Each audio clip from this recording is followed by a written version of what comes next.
All right, so this is day 5 worksheet here over graphing and interpreting exponential functions practice. Before we get started, please make sure that you're asking questions in the comment sections, that you're not sending me um, personal messages, private messages.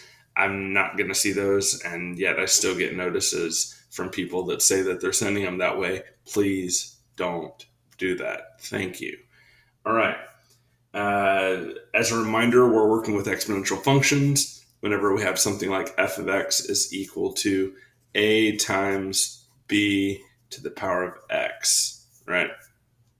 And then we have plus c or plus or minus c on the back. Remember, a is your initial amount. So if that's an investment, that's your initial investment. If that's the price of a car, that's the initial price of a car. You remember B is either 1 plus the rate for growth or 1 minus the rate for decay. And also remember that your rate must be in decimal form. Okay? Decimal form, meaning if I give you a percentage of like 53%, we know that we have to move that decimal place over to get 0.53. Or if I give you something crazy like 0.95%, that you still know you have to move it over 2 times to get 0.0095. Okay. Also, X is time.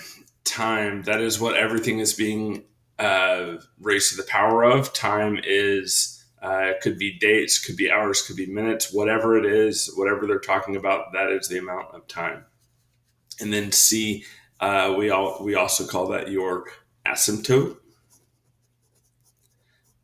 But this is just shifting it up if it's positive or down if it's negative, right? But that's also your asymptote. And then don't forget that A plus C, this one plus this one, is going to give you your y-intercept. Okay, don't forget all those rules about this function. All right, let's get started. Number 1, at a constant temperature of 15 degrees Celsius, the barometric pressure can be approximated by the formula blah, where x is the altitude above sea level measured in kilometers. Which of the following statements best describes how the pressure is changing? Okay, so we need to look in the equation. Number 1 says the equation is P is equal to 1013.25 times 0.89 to the power of x. And it's asking how is it changing. The only thing that's changing is this thing in here. That's what makes everything change. Okay, so we know that that is decay. So this must equal 1 minus r equals 0.89. Okay, so let's find out what r is. Subtract 1 on both sides, and we get negative r is equal to negative 0.11. Multiply the whole thing by negative 1, and we get r is equal to 0.11. That's actually our rate of change. This is what b is. B is 1 plus or minus that rate. Okay, don't forget that. This whole thing is b. What is b? B is 1 plus for growth, 1 plus the rate, or 1 minus the rate for decay. Okay, so don't forget that. So what is the change? It is, we are decreasing because we know it's less than 1. That must mean it's 1 minus r. And then we know we're decreasing by 0.11 or 11%. Okay, so the answer for number 1 is going to be D. Number 2 says the mass of a sample of radioactive iodine in grams is given by a blah equation, where T is measured in days and the graph of its mass is given below. What is the initial mass? Initial means A, right? Initial means A. So we don't even have to do any math for that. We know that this one, the number in front of the parentheses, is our initial. So if our equation number 2 says m equals 250 times 0.391, doesn't matter, to the power of t, we know that the number up front is our initial. So that must be D as well. Number 3. Number 3 says the number of bacteria in a culture is given by n equals 6,000 b to the power of t, where t is time in hours since the first observation. If the culture is growing by 6% each hour, what is the value of b? We don't really have to do any math. We just need to know that b is equal to 1 plus r or 1 minus r, depending on if it's growth or decay. It says it's growing, so we're going to use 1 plus r, so b is equal to 1 plus, and it says 6% each hour. We know that that rate must be a decimal, so we're going to change 6% to a decimal of 0.06, which means that b must equal 1.06. Okay, so on this one, our answer is, what is the value of b, which is going to be b. B says 1.06. Remember, it didn't ask for the rate, it just asked for b, so 1 plus the rate. Number 4. Number 4 says the amount of a drug in a patient's body can be approximated by the formula blah, and where x is the number of hours since the drug was administered, and y is measured in milligrams. How many milligrams of a drug was given to the patient? By what rate is the amount of drug in the patient's decreasing per hour? So this one wants to know the initial, and it wants to know its rate. So we know that the initial in this equation of y equals 275 times 0.943 to the power of x. We know that this is the initial. So the answer to the first part is 275. But we're talking about milligrams. So 275 milligrams. The next is asking what is the rate? Well, we know this is decay because it's less than 1.